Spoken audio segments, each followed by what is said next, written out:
Welcome to Cody in the Cinema.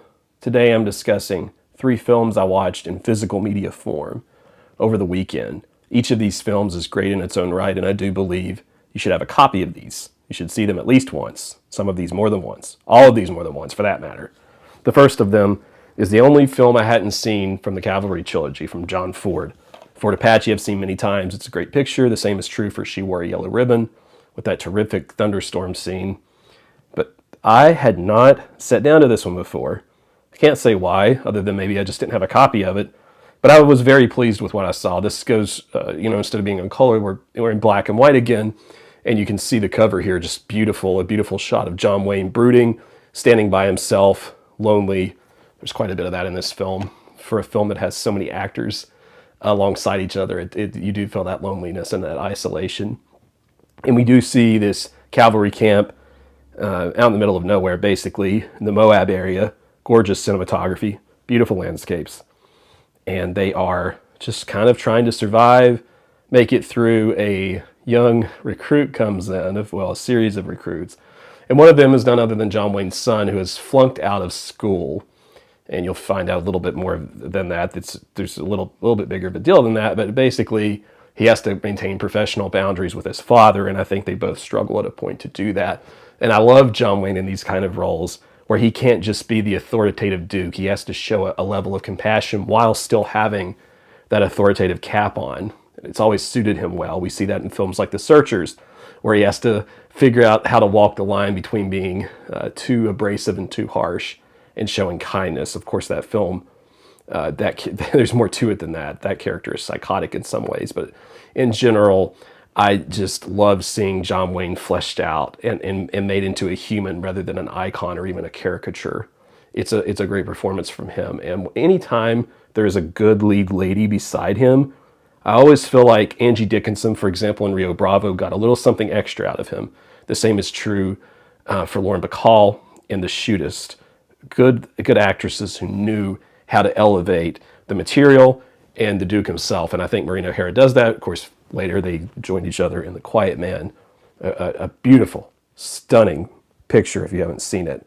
A picture, I think, narratively, much like this one, there are some weak spots, but you can't deny the power of the images in John Ford's films. And there are, for me, what I took away from this film, I did enjoy the musical numbers. There were a number of pleasant scenes with serenades and so forth that make you want to pull up, by the campfire and grab a cup of coffee with the characters. But what I really enjoyed in this film, and I think I'll take the most away from it as a John Ford film, as a Western film fan, is the superb stunt work, the action sets, the motion of the picture.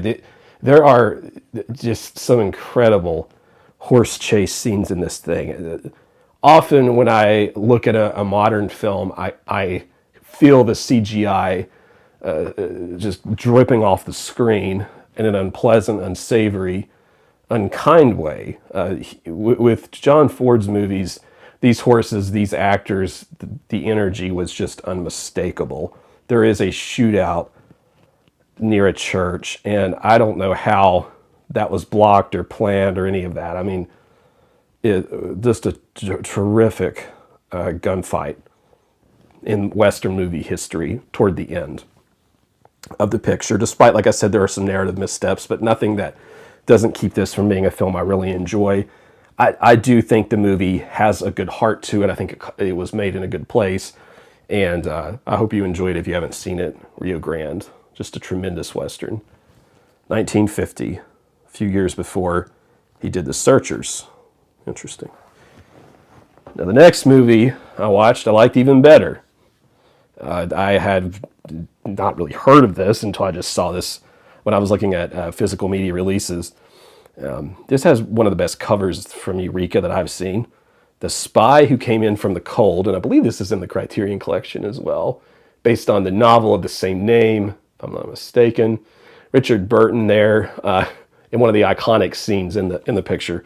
This is a Cold War spy film, but if you're listening to this and you're thinking of something like Sean Connery, James Bond, that's not really what this is tonally or in purpose. This is more akin to a Greek or Shakespearean tragedy in some ways. It's very wordy for a spy picture. There's not a lot of action. There is a little bit. I mean, there's a good punch out in a convenience store. But I think there were external factors that made this so great. Richard Burton playing the spy, for example. You can see some of the tension that was maybe going on with Liz Taylor. I've read into some of that, and if you all have seen the film, or if you know your history better than me, you can leave a comment. I'd love to hear it, but in the comments. But it seemed to me as if Richard Burton was living his alcoholism on the screen, and he's just unpleasant in this film, and you feel so sorry for him in some ways, and in some ways you don't care at all about him. It's cold, literally. I mean, the performance, and I think it works well. The stark black and white film noir looking settings, the opening, when you see someone come in through a bicycle, through a checkpoint, and there are gates and barbed wire, and it's just the conflict just encroaches on you as you watch. Even there's a part of the essay in here that talks about when he finally gets to meet his love interest, and he can't even. She's working in a library, and he's in a library with her, and he has to kind of look through the shelves to even see her. There's never a comfortable moment for the character. It feels nihilistic. It's in some ways, some people have talked about this film being maybe like a leftist statement. I don't know that it is or isn't. I feel like this is more of a statement of reality of what it's like for this character to simply just live a life unlived, to just be so absorbed in this self-misery from a life that's no longer really of value to anyone. And he gets caught on this, this courtroom drama, and the way it's staged and the way the characters just mouth off to each other, you wonder if you can even take a side. This is such a bleak world, and the actual emotion of the picture really caught up to me as I was watching it. The best scene, in my opinion, was the scene I wanted to talk about briefly, where he is in jail, and you can see it on the cover, so I'm not really spoiling anything. I love how that was filmed, because he's in, you see him sitting on the floor, like he almost looks like a Pinocchio puppet that's just waiting for someone to pick up the strings and make him dance, because he is a puppet in this film in so many ways. But when he's finally allowed to get up and leave the room, you realize as the camera follows him that you haven't even seen the whole room. And the room is of course, depressing and miserable in and of itself, and it kind of adds this whole other dimension to the loneliness that the character must be feeling. And there are so many good examples of how the camera moves, 360 shots. It's so superbly shot. It's definitely a film I really liked. The Spy Who Came In From the Cold. So I am not anywhere close to an expert on the source material or on the politics involved here. So if you have some thoughts you'd like to share about the film, if you're a fan of it, let me know in the comments. Some films just give you an uneasy feeling, a hopeless feeling. That one definitely did. But no film that I have watched in the last week at least, or longer, quite stuck with me the way Akira Kurosawa's masterpiece Ran did. This was the other film I watched. And I've been trying to work through some Godard, some King Lear related stuff, because there's that Criterion version's coming out, and I've been reading through the play again.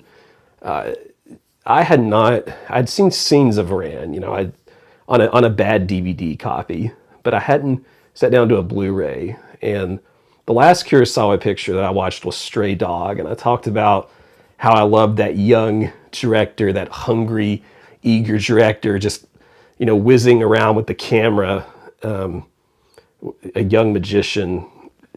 Ran, the first time I read about Ran, Roger Ebert discussed how this was the work of a very mature director, a director who was later on in his years.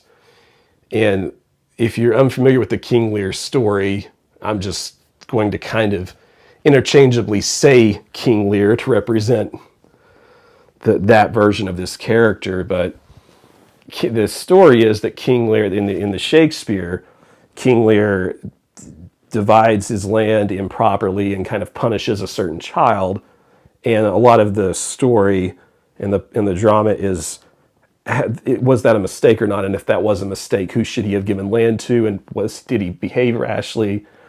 How are his choices and how he's treated his children going to affect not only his life, but his kingdom or other kingdoms around him? And that's sort of what this film is about. And the old man who does play this version of King Lear, his expressions, Hitora, I'm going to try to say the name correctly. That's the King Lear here. It was I don't know if it was the makeup, just the performance, whatever it was. Him just being in the grass, on the ground, hopeless throughout so much of the picture. It haunts you well beyond when you watch it on the screen. Early in the picture, all of the king's men and stuff, they're hunting a boar, and you can see it running around through the grass, and these early shots of like in the dirt, and then they're sitting, in the grass, and later to see Edtora in the muck of it, down in a ruined castle. It feels as if he is in hell. You were in hell with him.